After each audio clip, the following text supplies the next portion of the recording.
За, Монголын ард түмнийхээ энэ өдрийн мэндийг айлтгая. Тэгэхээр өнөөдөр Монгол Ардын нам 2024 оны сонгуулиар олонхын саналыг авч төрийн эрхийг хэрэгжүүлж байгаа. Тийм учраас энэ даргын асуудал бол Монгол Ардын намын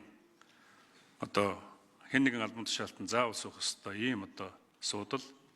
Төр зуур энэ хурлыг хэтэрхий хоёр талаа гарцсан байгаа Монгол Ардын намынхныг эвлдүүлэх тэр хооронд энэ хурлыг удирдах ийм зорилгоор энд сууж байгаа гэдгийг хэлье. Тэгэхээр та бүхэн эвтэй болонгуудаа энэ судлаас нь буугаад та бүхэн энэ хурлаа удирдах болно.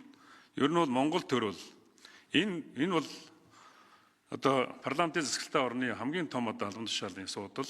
Тийм учраас энэ судал дээрээс альва нэг талд гарсан тийм шийдвэрийг ярих, альсвал хэн нэгний конопыг таслах, альсвал хэн нэгний үг хэлэх тэр эрхчлөөнд нь халдах ийм зүйл ерөөсөө байж болохгүй юм аа.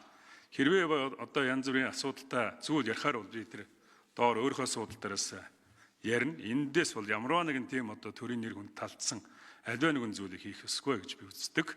Тийм учраас энэ хурлыг зөв удирдаад энэ Монгол төрийн нэр хүндийг буцааж авчрахын тулд энэ судал дээр сууж байгаа гэдгийг хэлье. Тэгээ та бүхэн маш урдын нэгдлээ олоод энэ хурал дээр удирдахыг бас хүсье. За ингээд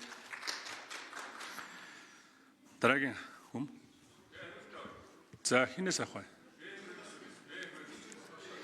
За энэ дэгийн тухай хуулиар бол би дэг сахиулна. Тийм учраас ер нь бол яг энэ өргөдөл гарсан хүн л хариулах үүрэгтэй. Байнгын орны дарга бас хариулж болно. Хэн нэгэн нэг хүнээс асуух боломж байхгүй. Намайг энд гаргалаа гэдээ бас хууль зөрчнө гэсэн бас багш шүү дээ.